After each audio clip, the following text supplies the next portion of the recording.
Assalamualaikum warahmatullahi wabarakatuh. Buat teman-teman tani, konco-konco tani dimanapun Anda berada,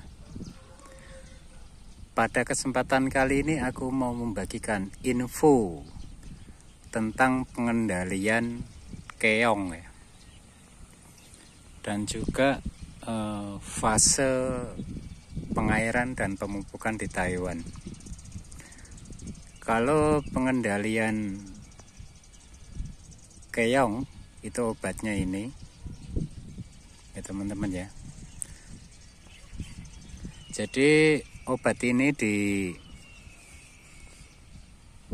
disemprotkan ketika biasanya sehari sebelum tanam atau ketika pas tanam atau pasca tanam.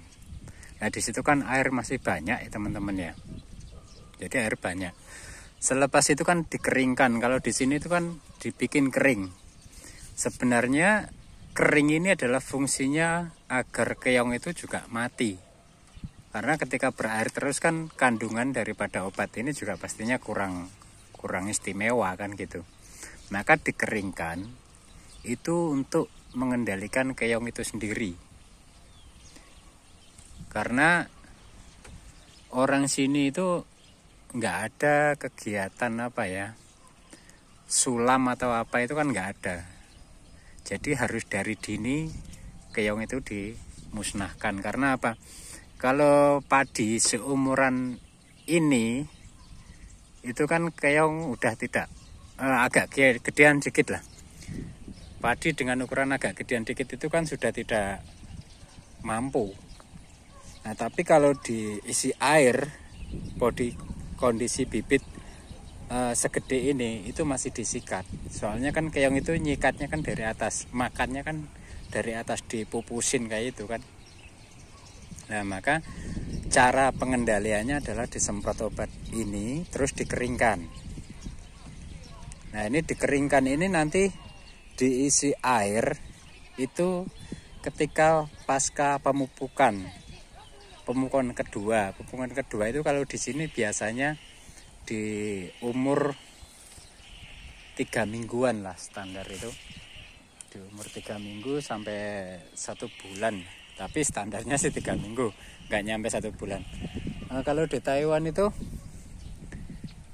pemupukan agak banyak ya teman-teman ya. Jadi pemupukan itu ada 5 kali pemupukan, tapi ureanya itu hanya sekali. Ureanya hanya sekali ya, selebihnya itu pupuk organik. Nah jadi hanya pasca tanam aja itu dikasih urea. Nah selebihnya itu di minggu ketiga dan seterusnya itu pakai organik. Padahal bibitnya itu bersisa-sisa gitu.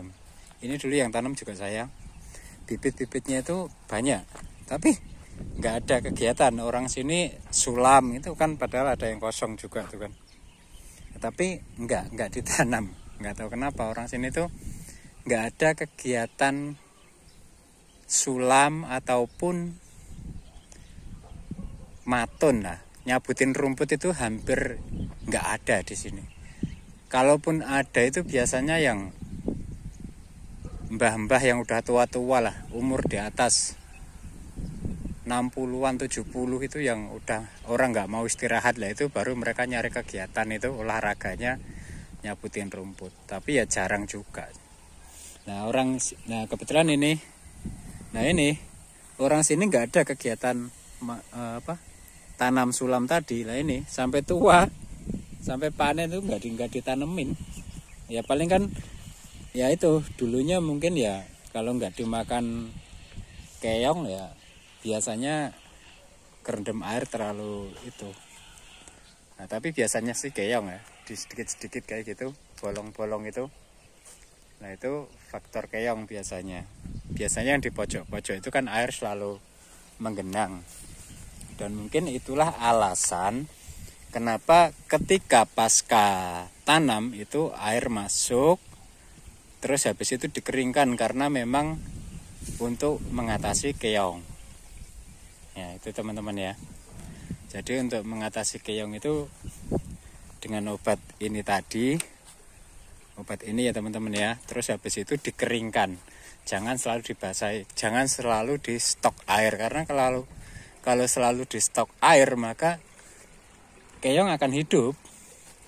Karena apa? Dosis daripada obat ini kan juga pastinya berkurang kalau selalu dikasih air. Nah ini paling yang bolong-bolong itu biasanya di pojok-pojok kayak gini. Karena apa? Biasanya kalau di pojok-pojok itu kan air selalu menggenang. Nah, di situ lah tempat berkumpulnya keong. Itu keong banyak banget ini. Keongnya banyak banget.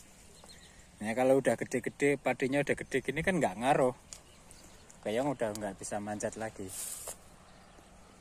Gitu ya teman-teman. Ya mungkin ini terakhir pemupukan ini baru berapa hari yang lalu. Karena ini kan udah mulai berbuah kan itu. Nah jadi kalau air masuk itu kalau di sini hanya itu tadi ketika selepas pemupukan. Jadi pemupukan itu diairin, itu berarti ya kurang lebih ya 5-6 kali itu. Jadi selepas itu dikeringkan lagi, nanti untuk proses penyemprotan itu juga kering lagi. Yang penting itu tanah itu masih ada lembab gitu aja sih. Kecuali kalau sebelum posisi padi belum seperti ini ya. Nah karena masih banyak rumput di umur 1 bulan, 1,5 bulan itu kan rumput biasanya banyak. Nah itu baru dikering total. Tapi kalau sudah menginjak masa buah semacam ini, itu air diisi ini sampai waktu pengisian penuh lah. Nah sampai pengisian penuh, nah, baru nanti ketika menjelang masa tua padi, istilahnya tinggal tuanya saja, itu mulai dikeringkan lagi. Jadi nggak ada air. Itu fungsi ataupun gunanya untuk apa? Untuk evakuasi panen, agar panennya lebih mudah. Karena di sini tuh apa ya, dari musim tanam sampai musim panen itu seolah-olah tidak ada kegiatan yang berlumpur, atau mungkin bisa dibilang orang sini tuh takut kotor ya. Maupun kerja di sawah-sawahan, tapi orang sini tuh takut kotor. Makanya kalau dikering itu kan hampir nggak ada lumpur. Kita nggak pernah pegang lumpur, istilahnya kan gitu. Nah untuk sistem tanam, untuk persiapan lahan udah ada di video saya sebelumnya. Dan juga tanamnya seperti apa sudah ada di video sebelumnya. Selepas itu perawatan kan hanya pemupukan dan penyemprotan. Juga pengendalian hama itu sudah saya jelaskan di video sebelumnya ya teman-teman ya. Ya mungkin video selanjutnya tinggal panen, proses panen di Taiwan itu seperti apa gitu ya. Nah itu yang bisa saya bagikan ya teman-teman ya.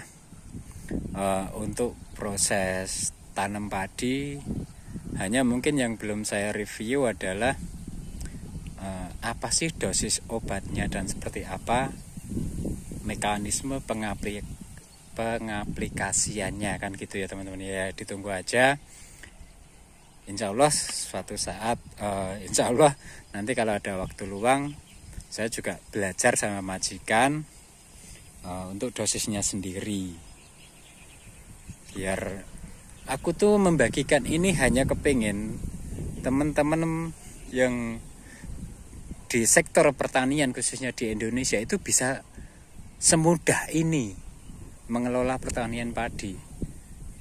Biar istilahnya tuh waktu kalian lebih efisien juga. Jadi istilahnya kalau dihitung-hitung dalam tanam padi sampai musim panen itu kurang lebih hanya sekitar 10-12 pertemuan.